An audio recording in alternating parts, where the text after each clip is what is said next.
It's been only 2 weeks and SpaceX is already gearing up for the next Starship launch. The last flight was packed with expected events, like the explosion of the booster during re-entry, leaving us all wondering what the next mission will bring. And now, SpaceX has just revealed that the launch is happening sooner than we expected. In this video, we'll break down the details of this upcoming launch and when exactly it's set to happen. But before we dive deeper, make sure to subscribe to our channel so you don't miss any updates on Starship and SpaceX's other groundbreaking achievements. Let's get into it. For those of you who have been following the Starship launches from the very beginning, you know that each one has been better than the last, at least up until the 6th flight. The second launch was a big step forward from the first. The first Starship test flight was more of a demonstration, with SpaceX testing the basic flight mechanics. While it was a huge milestone, it didn't go as planned, as the rocket was destroyed shortly after liftoff due to a failure in one of the engines. However, the second flight showed significant improvement. SpaceX managed to get the Starship off the ground and had a successful flight, with the rocket reaching its target altitude and performing a controlled descent. While it still didn't land successfully, it marked progress in the flight profile and showed that SpaceX was on the right track with the design and technology behind Starship. By the time we reached the 4th flight, things were really starting to improve. This flight saw Starship's performance take another leap forward, as SpaceX managed to successfully launch and fly the rocket with much more control than previous tests. The booster and the Starship made it much farther into the flight profile than ever before. The real standout improvement, however, was the progress SpaceX made in controlling the rocket during ascent and descent, getting much closer to a successful landing. This flight wasn't perfect, but it was a significant jump from earlier attempts with fewer failures and much more successful data collection. But then came the 5th flight. This is when SpaceX truly raised the bar. The 5th flight was a major improvement in terms of how far the Starship got and how much it achieved. Unlike previous flights, this one successfully launched and reached the desired altitude. But what really set it apart was the controlled landing attempt. While SpaceX wasn't able to stick the landing perfectly, the rocket made a successful belly flop maneuver and came down safely without any catastrophic failures. This was a major step forward in proving that SpaceX was on the verge of achieving something huge.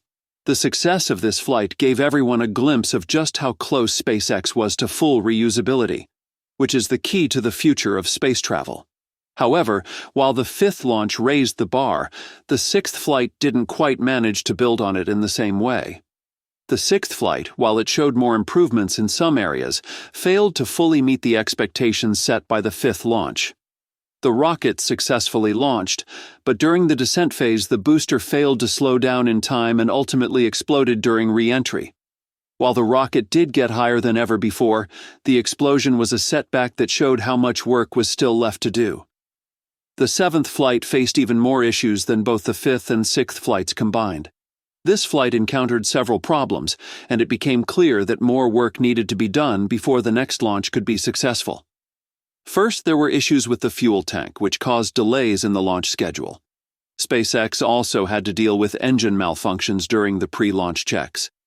The booster also faced unexpected difficulties during its attempt to separate from the Starship, which led to instability and a failed separation.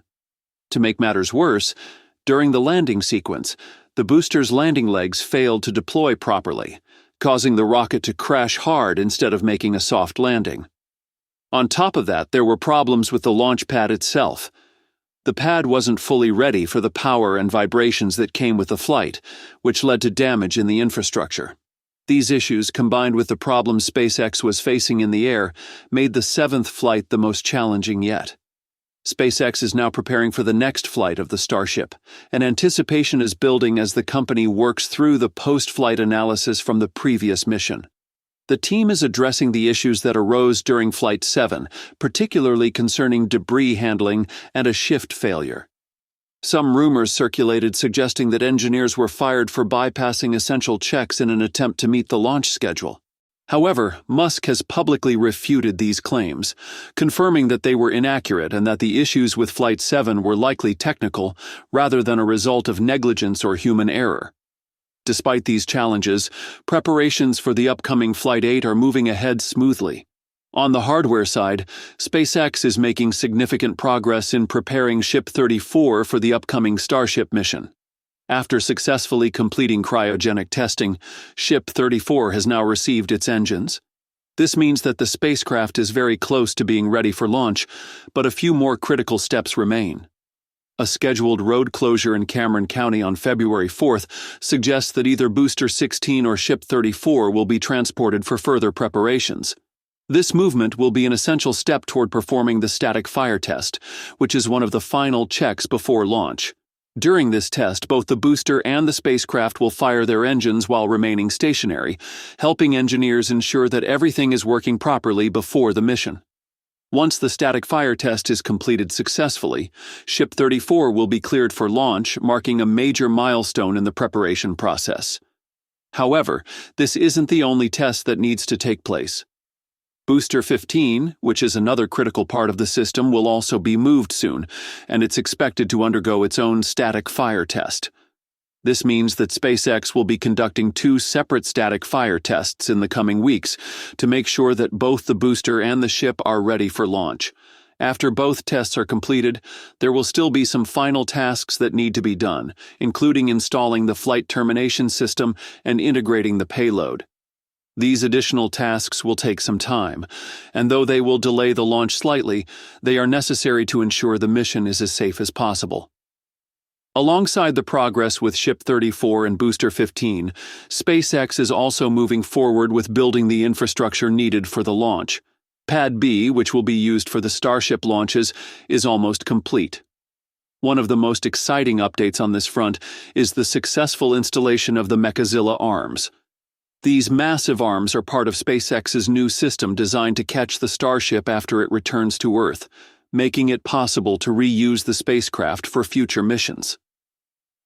On January 27th, the Mechazilla arms were lifted into place and attached to the launch tower, marking a major step in the development of this groundbreaking technology.